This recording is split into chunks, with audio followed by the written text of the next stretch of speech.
Hello scholars, welcome back to my YouTube channel English Odyssey. I hope you all are doing well. My name is Mahi and today we are going to cover BEGC 101 Indian Classical Literature, Block 1 Unit 2. In the previous video we completed Unit 1. Today we will continue with Unit 2.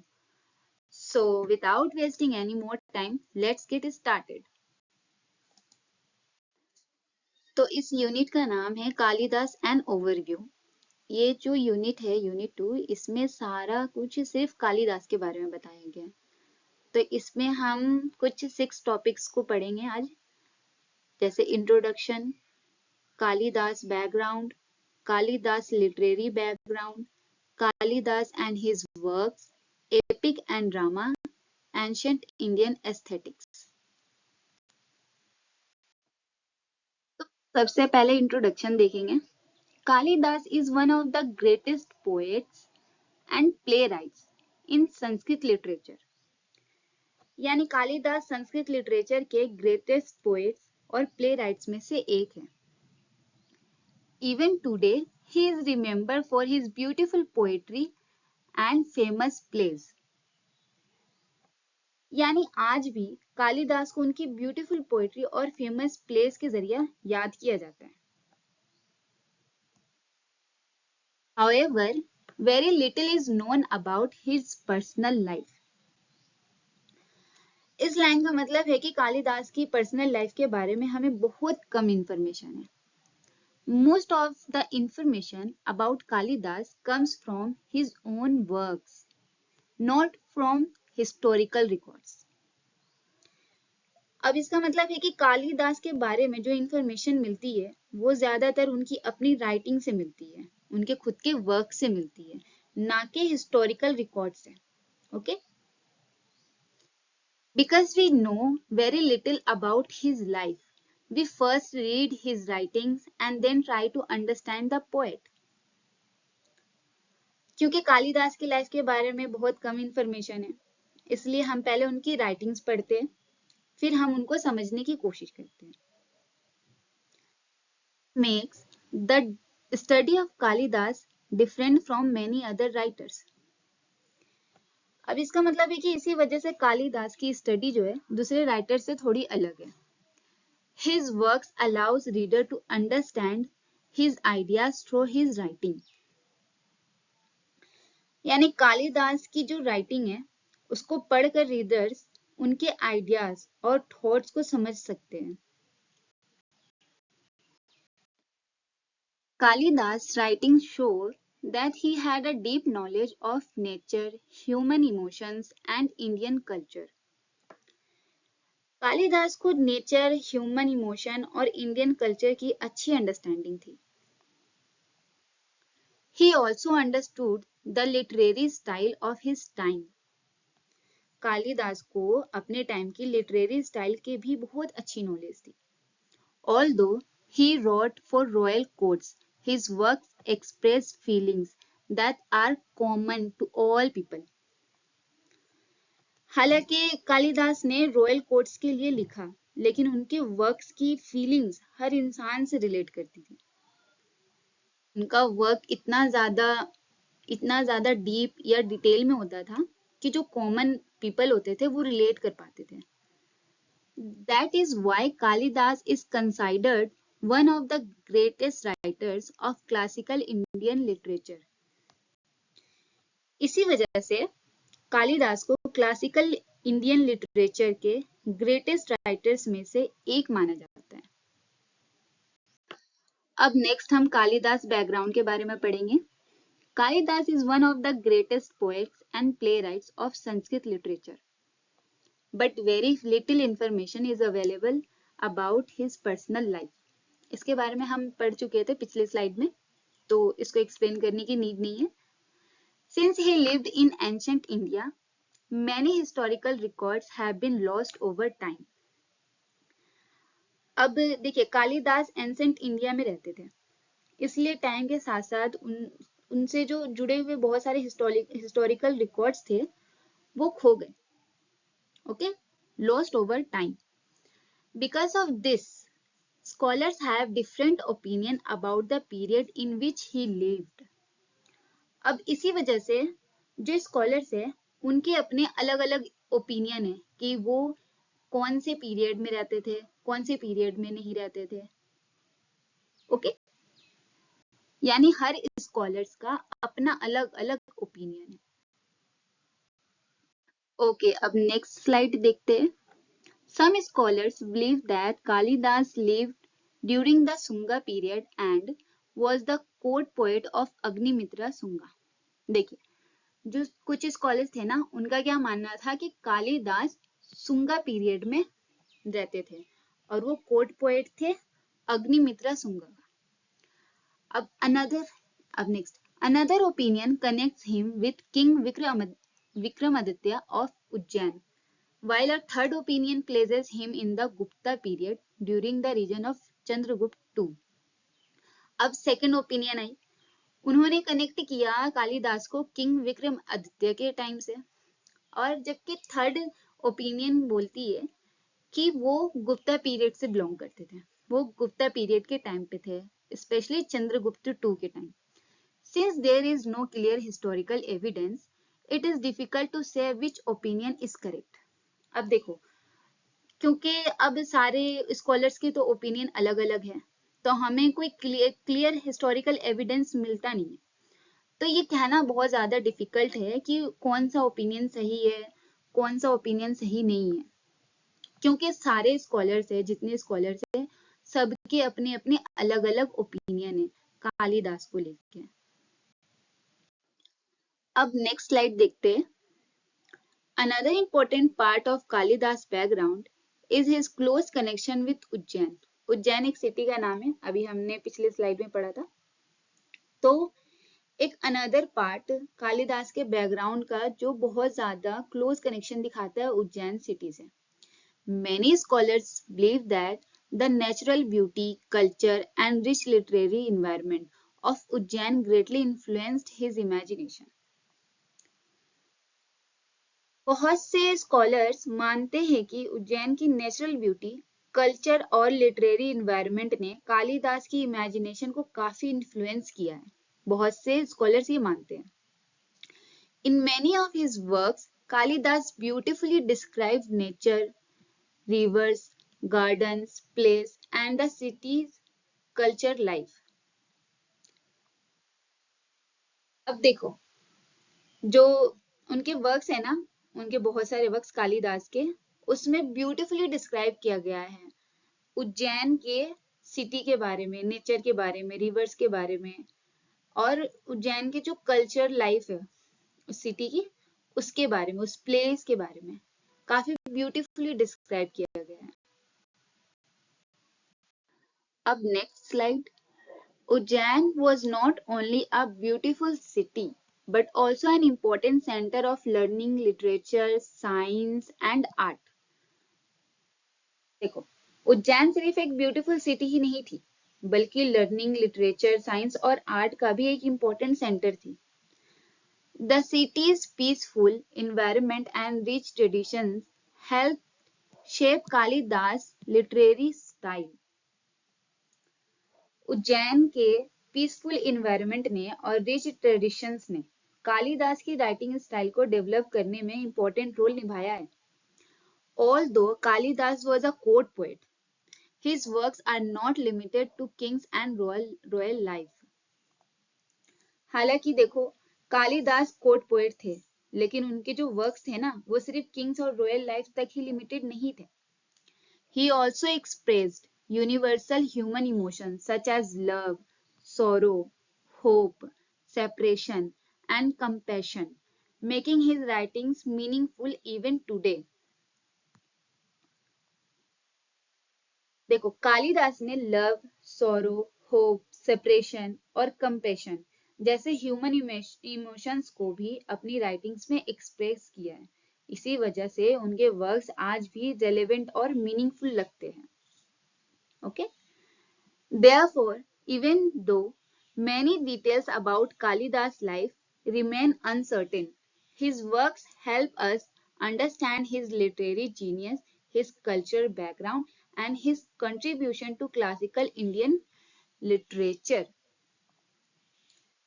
अब देखो, भले ही कालिदास की life के बारे में बहुत सी बातें clear नहीं है, ओके, लेकिन उनके वर्क्स हमें उनकी लिटरेरी जीनियस, कल्चर बैकग्राउंड और क्लासिकल इंडियन लिटरेचर में उनके जो कंट्रीब्यूशन थे उनको समझने में बहुत हेल्प करता है।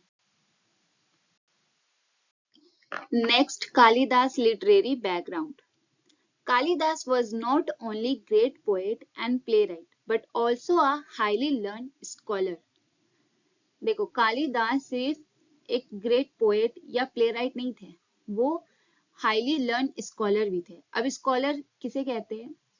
स्कॉलर उसे कहते हैं जिनको ना किसी भी मतलब सब्जेक्ट के बारे में डीप नॉलेज होती है, उनको हम स्कॉलर्स कहते हैं।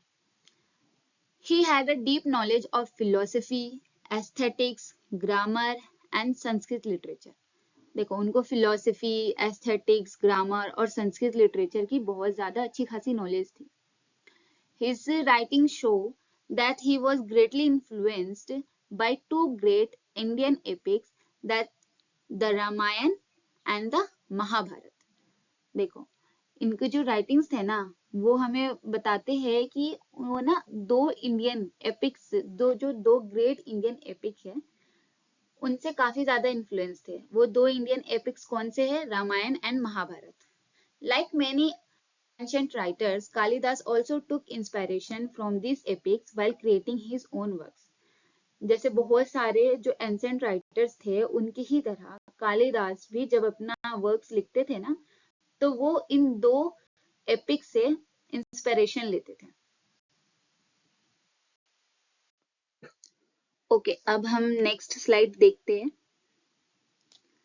Kalidas greatly respected the earlier Sanskrit dramatist Bhasa and openly appreciated his literary contribution. देखो, कालिदास भाषा का बहुत रिस्पेक्ट करते थे और उनके लिटरेरी कंट्रीब्यूशन को ओपनली तारीफ करते थे। अब जिनको नहीं पता है भाषा कौन है, मैंने अपने फर्स्ट यूनिट में, ब्लॉक 1 के फर्स्ट यूनिट में पढ़ाया है भाषा के बारे में डिटेल। आप पहले जाके, अगर आपने मेरी फर्स्ट यूनिट नहीं देखी तो आप जाके पहले मेरी फर्स्ट यूनिट देख लो, उसके बाद ये सेकेंड यूनिट आप स्टार्ट करना, फिर आपको समझ में आएगा कि भाषा कौन थे। At the same time, he believed that a literary work should be judged by its quality, not for whether it is old or new. कहते थे कि किसी लिटरेरी वर्क को उसकी क्वालिटी के बेसिस पर जज करना चाहिए, सिर्फ इसलिए नहीं कि वो ओल्ड है या न्यू है। जैसे मान लो, अगर कोई नई बुक अच्छी है तो उसकी वैल्यू भी उतनी ही होनी चाहिए जितनी कि किसी पुरानी फेमस बुक की है ना? This shows his balanced and modern approach toward literature. इसका मतलब है कि कालिदास का लिटरेचर को देखने का जो अप्रोच है वो बैलेंस्ड और ओपन माइंडेड था। Many scholars are also believe that Kalidas had a good knowledge of Bharat नाट्य शास्त्र। देखो, बहुत से जो स्कॉलर्स थे ना, वो मानते थे कि कालिदास को भारत नाट्य शास्त्र की अच्छी नॉलेज थी, जिसकी वजह से उन्होंने एक्सीलेंट ड्रामास लिखे हैं, which helped him to write excellent dramas. Okay, his plays beautifully express different human emotions and rasas, making them meaningful, artistic and timeless. Kalidas की प्लेस में डिफरेंट ह्यूमन इमोशंस, जैसे कि हमने पिछले स्लाइड में पढ़ा था, डिफरेंट ह्यूमन इमोशंस के बारे में हमें देखने को मिलता है, और रसास को भी बहुत ब्यूटीफुली उन्होंने दिखाया। मतलब रसास को भी, जितने रसास होते हैं ना, उन सबको ही उन्होंने काफी ब्यूटीफुली दिखाया अपने वर्क्स में। इसी वजह से उनके वर्क्स आज भी मीनिंगफुल और टाइमलेस माने जाते हैं। Because of his vast knowledge and literary excellence, Kalidas is regarded as one of the greatest writers of classical Sanskrit literature. देखो, यानी इनकी जो अपनी जो वास्ट नॉलेज और लिटरेरी एक्सीलेंस थी ना, उसकी वजह से कालिदास को क्लासिकल संस्कृत लिटरेचर के ग्रेटेस्ट राइटर में से एक माना जाता है। जो ये सेकेंड यूनिट है, ये सारा कालिदास के ही बारे में है। तो देखो कालिदास कितने ज्यादा ग्रेट पोएट एंड वो प्ले राइट थे, जिनके बारे में हमारी ये पूरी बुक में ही दिया गया है। हम आगे जब हम थर्ड यूनिट पढ़ेंगे ना, तो हम उसमें पढ़ेंगे कालिदास के जो वर्क्स है, एक लिखा हुआ उनका अभिज्ञान शकुंतला, हम उसके बारे में पढ़ेंगे। और ये काफी इम्पोर्टेंट है, क्योंकि एग्जाम में कालिदास के बारे में बहुत ज्यादा पूछा जाता है, उनके वर्क्स के बारे में पूछा जाता है। तो आप इस वीडियो को काफी अच्छे से देख लेना। आप जो मैं इसमें जो आपको नोट्स प्रोवाइड कर रही हूँ, इसका भी स्क्रीनशॉट ले लेना आप। और खैर स्क्रीनशॉट तो मत लेना, आप वीडियो पॉज करके लिख ही लेना, क्योंकि स्क्रीनशॉट लेने से फिर वो फोन में रह जाता है, फिर वो कभी डिलीट हो जाएगा, फिर कभी नहीं मिले। और स्क्रीनशॉट लेने से कभी वो नोट फिर बन नहीं पाता है। अगर आप लिखोगे अपने नोटबुक में, तो आप लिखते लिखते भी उसको क्या होता है कि आप फिर पढ़ रहे होते हो उसको लिखते लिखते। तो आपके ना, जैसे आपने एक बार मेरा ये लेक्चर अटेंड करा, उसके बाद आपने उसको नोटबुक में लिखा, फिर उसको नोटबुक से आपने एक बार रिवाइज कर ली, फिर आपने उसको एग्जाम टाइम में रिवाइज कर ली, तो आप इससे भी बहुत अच्छे मार्क्स ला सकते हो। तो इस वजह से आप इसको नोटबुक में लिखना। नोटबुक, क्योंकि जो बीए का जो एग्जाम है, जो 3 घंटे का एग्जाम होता है, उसमें 3 घंटे आपको लिखना ही होता है। तो उससे आपकी लिखने की स्पीड बढ़ेगी, उससे आपको ना नॉलेज भी मिलेगी नए नए वर्ड्स को जानने का। तो आप ना लिखने की प्रैक्टिस करो। तो इसलिए इसको मैं कह रही हूँ कि आप नोटबुक में लिखो। ऐसे फोन से पढ़ने से, सिर्फ पढ़ने से नहीं कुछ होता है, कि आपको लिखने की प्रैक्टिस भी जरूरी है। ओके ओके, नेक्स्ट टॉपिक है हमारा Kalidas and his works. Kalidas was one of the greatest poets, playwright and epic writers of classical Sanskrit literature. देखो मैं ये लाइन बार बार ऐड इसलिए कर रही हूँ कि आपको पता चल जाए अच्छे से कि हाँ, जो कालिदास थे ना, वो greatest poets and play right थे क्लासिकल संस्कृत लिटरेचर के। ओके, अब यहाँ एक नया वर्ड आया है, एपिक। एपिक किसे कहते हैं? Epic writers. एपिक राइटर्स का मतलब होता है जो लॉन्ग नैरेटिव पोएम्स या महाकाव्य लिखते हैं। Although many of his stories are based on kings, legends, and popular traditions, he presented them in a new and imaginative way. यानी कालिदास की बहुत सी स्टोरीज किंग्स, लेजेंड्स और पॉपुलर ट्रेडिशंस पर बेस्ड थी। ओके, लेकिन उन्होंने उन्हें अपनी इमेजिनेशन से एक नया और इंटरेस्टिंग तरीके से प्रेजेंट किया। His characters are realistic, emotionally strong, and easy to connect with. देखो इनके जो कैरेक्टर थे ना, वो रियलिस्टिक थे, रियल लाइफ जैसे लगते थे। उनके इमोशन स्ट्रॉन्ग होते और रीडर्स उनसे इजीली कनेक्ट कर पाते। जैसे देखो उनका जो एक वर्क है अभिज्ञान शकुंतला, जिसको मैंने बताया कि हम थर्ड यूनिट में पढ़ेंगे, वो क्या है, वो महाभारत से ली गई एक स्टोरी है, लेकिन कालिदास ने उसे और भी ब्यूटीफुली ऐसे डिस्क्राइब करा है, इतना अच्छा ड्रामा बनाया है। Okay, one of the most important qualities of Kalidas writings is his deep understanding of human emotion. ये तो मैंने पहले ही बताया कि उन्हें ह्यूमन इमोशन की काफी डीप नॉलेज थी। Even though he lived in ancient India, the feelings of love, separation, duty, hope, and sacrifice shown in his works are still relevant today. यानी कालिदास एंशियंट इंडिया में रहते थे, लेकिन उनका जो वर्क्स में दिखाया गया है ना, लव, सेपरेशन, ड्यूटी, होप और सेक्रीफाइस, ये जैसे इमोशन दिखाए गए ना, आज भी उतने ही रेलेवेंट है जितने उस टाइम थे। This human touch makes his writings popular among readers of every generation. यानी हमें इमोशंस की वजह से, मतलब सॉरी, यानी ह्यूमन इमोशंस की वजह से कालिदास की राइटिंग हर जनरेशन के रीडर्स को पसंद आती है। जैसे अभी आप पढ़ेंगे जब उनके वर्क्स अभिज्ञान शकुंतला, आपको भी बहुत इंटरेस्टिंग लगेगा, इतनी इंटरेस्टिंग स्टोरी है ये। Okay, अब next slide. 7 of Kalidas's work are considered authentic. देखो इसका मतलब है कि जो स्कॉलर्स है ना, उनके अकॉर्डिंग कालिदास की 7 वर्क्स ऑथेंटिक है, यानी ओरिजिनल मानी जाती है. ठीक है, 7 works. This include 3 lyrical poem, Ritu Samharam, Kumara Sambhavam and Meghadutam. ये 3 पोएम्स है उनके लिखे हुए. 3 प्लेज, मालव मालविक अग्निमित्रम, विक्रम उर्वशीयम एंड अभिज्ञान शकुंतला. ये इनके 3 प्लेज हैं. And 1 epic poem, Raghuvansham. Among this Abhijnana Shakuntalam and Meghadutam are regarded as his most famous work. देखो अब इन सब में से सबसे ज्यादा क्या है, अभिज्ञान शकुंतला एंड मेघदूतम, इनके फेमस वर्क्स है ये दो.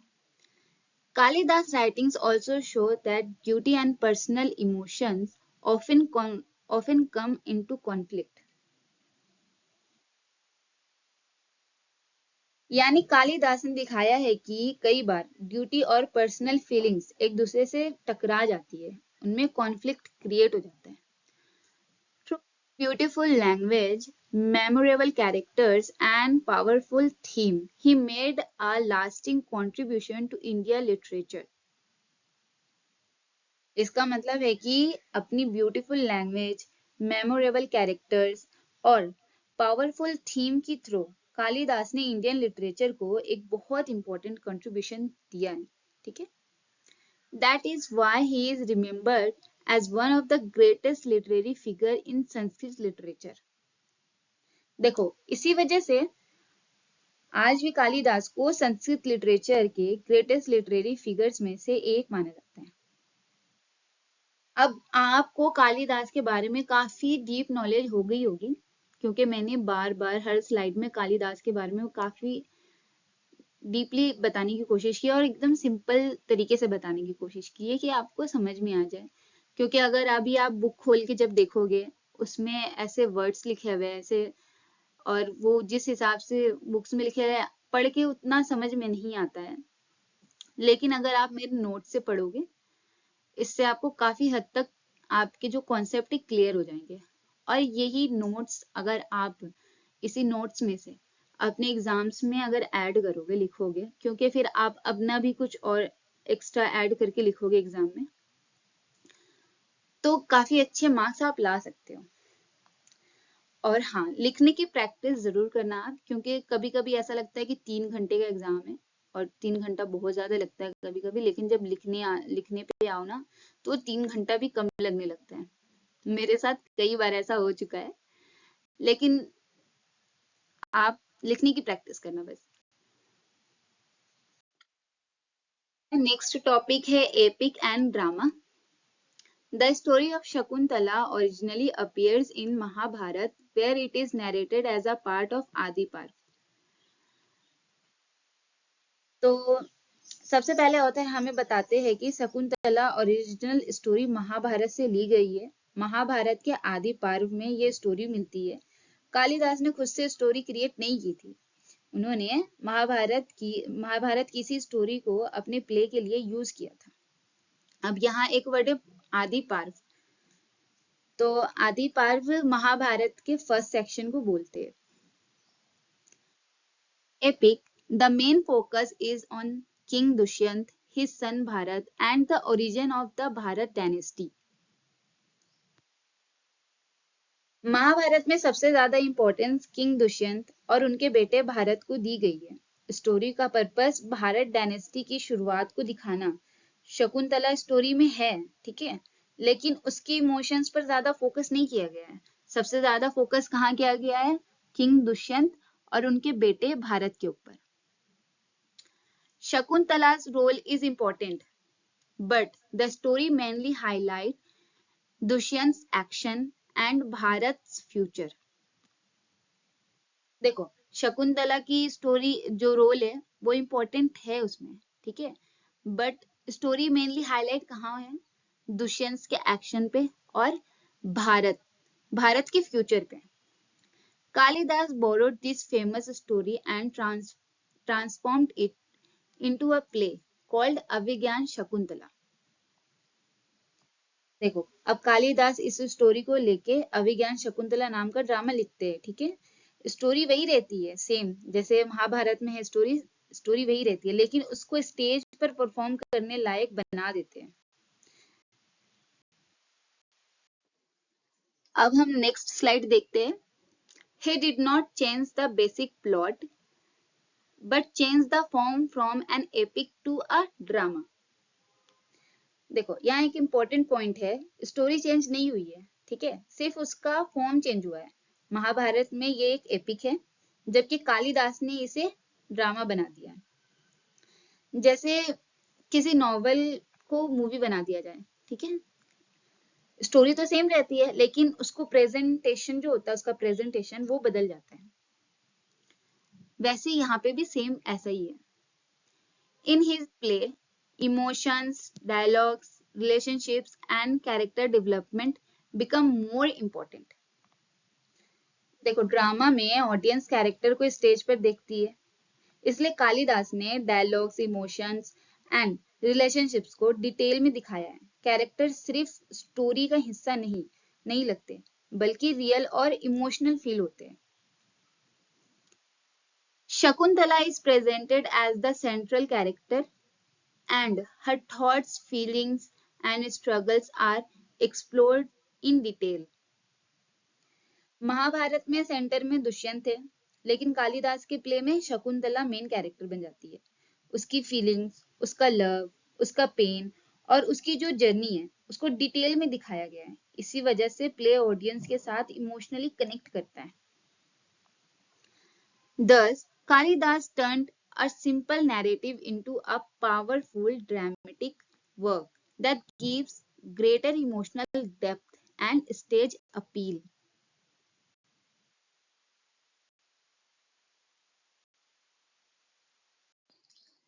Ancient Indian aesthetic, ये यूनिट 2 का लास्ट टॉपिक है। Ancient Indian drama was not limited to acting alone. जो एंशिएंट इंडियन ड्रामा था, वो सिर्फ एक्टिंग तक लिमिटेड नहीं था। It was a complete performing art that combined acting, dance, music, poetry, gestures, facial expressions, costumes and stage performance. वो इन सारी चीजों का कॉम्बिनेशन था। जो ड्रामा था एंशिएंट इंडियन का, वो ये सारी चीजों का कॉम्बिनेशन है। In ancient India, dance and drama were closely connected and were not treated as separate art forms. Dance और ड्रामा एक दूसरे से क्लोजली कनेक्टेड थे। इन्हें अलग अलग आर्ट फॉर्म्स नहीं माना जाता था, बल्कि दोनों एक ही परफॉर्मेंस का पार्ट थे। Together they entertained the audience while also conveying moral and cultural values. देखो, डांस और ड्रामा मिलकर ऑडियंस का इंटरटेनमेंट भी करते थे और उन्हें मोरल और कल्चर वैल्यूज भी सिखाते थे। परफॉर्मिंग आर्ट किसे कहते हैं? यहाँ एक वर्ड आया, परफॉर्मिंग आर्ट। परफॉर्मिंग आर्ट किसे कहते हैं? परफॉर्मिंग आर्ट ऐसी आर्ट होती है जो ऑडियंस के सामने परफॉर्म की जाए, उसको परफॉर्मिंग आर्ट कहा जाता है। अब हम नेक्स्ट स्लाइड देखते हैं। By the time Kalidas wrote his plays, Sanskrit drama had become a highly developed literary and performing tradition. जब कालिदास ने अपना प्लेज लिखे, तब तक संस्कृत ड्रामा एक वेल डेवलप्ड लिटरेरी और परफॉर्मिंग ट्रेडिशन बन चुका था। इसका मतलब है कि उस टाइम ड्रामा अपने हाईएस्ट लेवल पर डेवलप हो चुका था। Okay, next, one of the greatest contribution to this tradition was made by Bharat Muni through his famous treatise Natya Shastra, which is regarded as the foundation of Indian dramatic theory. Indian dramatic tradition को develop करने में भारत मुनि का बहुत important contribution था। हमने unit 1 में भी पढ़ा था। उन्होंने नाट्य शास्त्र नाम की फेमस बुक लिखी थी, जिसे इंडियन ड्रामा का फाउंडेशन माना जाता था। नाट्य शास्त्र एक बुक है जो भारत मुनि ने लिखी है, और वो क्या है? वो इंडियन ड्रामा का फाउंडेशन माना जाता है। Bharat believed that drama should not only entertain people but also educate and guide society. देखो, भारत मुनि के अकॉर्डिंग ना ड्रामा का पर्पस सिर्फ लोगों को एंटरटेनमेंट करना नहीं था। ड्रामा का काम सोसाइटी को एजुकेट करना भी था और लोगों को सही डायरेक्शन भी दिखाना था। For this reason, he described drama as a fifth Veda, as it was created for people of all classes to understand and enjoy. देखो, यही इसी वजह से भारत मुनि ने ड्रामा को फिफ्थ वेदा कहा है। उनका मानना था कि ड्रामा हर क्लास के लोगों के लिए था ताकि हर कोई समझ सके और इंजॉय भी कर सके। ओके, अब हम लास्ट स्लाइड देखते हैं। Another important concept explained in the Natya Shastra is the theory of rasa. नाट्य शास्त्र का एक और इम्पोर्टेंट कॉन्सेप्ट रसा थ्योरी है। भारत मुनि ने एक्सप्लेन किया कि ड्रामा देखते वक्त ऑडियंस अलग अलग इमोशंस फील करते हैं और इसी कॉन्सेप्ट को रसा थ्योरी कहा जाता है। ओके, रसा रिफर्स टू द इमोशंस और aesthetic experience that the audience feel while watching a performance. रसा का मतलब है वो इमोशन या फीलिंग जो ऑडियंस किसी ड्रामा या परफॉर्मेंस को देखते वक्त एक्सपीरियंस करती है। इसी इमोशन की वजह से ऑडियंस स्टोरी के साथ इमोशनली कनेक्ट करती है। Bharat explained 8 major rasas such as Shringara, love, Hasya, humor, Karuna, compassion, Rudra, anger, Veera, heroism, Bhyanaka, fear, Vivatsa, disgust and Adbhuta, wonder. देखो, ये क्या है? ये 8 मेजर रसास है जो भारत ने एक्सप्लेन करा है। Among them, Shringara Rasa is considered the most important. Kalidas plays beautifully present these rasas, making his drama emotionally rich, artistically beautiful and timeless. देखो, अब 8 रसा तो हो गई है, लेकिन जो कालिदास के प्लेज में जो रसा है वो है श्रृंगारा रसा। कालिदास ने अपने प्लेस में इन रसा को बहुत ही ब्यूटीफुली प्रेजेंट किया। इसी वजह से उनके dramas emotionally rich, artistically beautiful and timeless माने जाते हैं। उनके प्लेस आज भी रीडर्स और ऑडियंस को डीपली कनेक्ट करते हैं। So this was all about Unit 2, Kalidas, an overview. I hope you found this lesson helpful. In the next video, we will start Unit 3. Okay? If you enjoyed this lesson, please like, share, and subscribe to the channel. Thank you for watching. See you in the next class. Bye bye, scholars.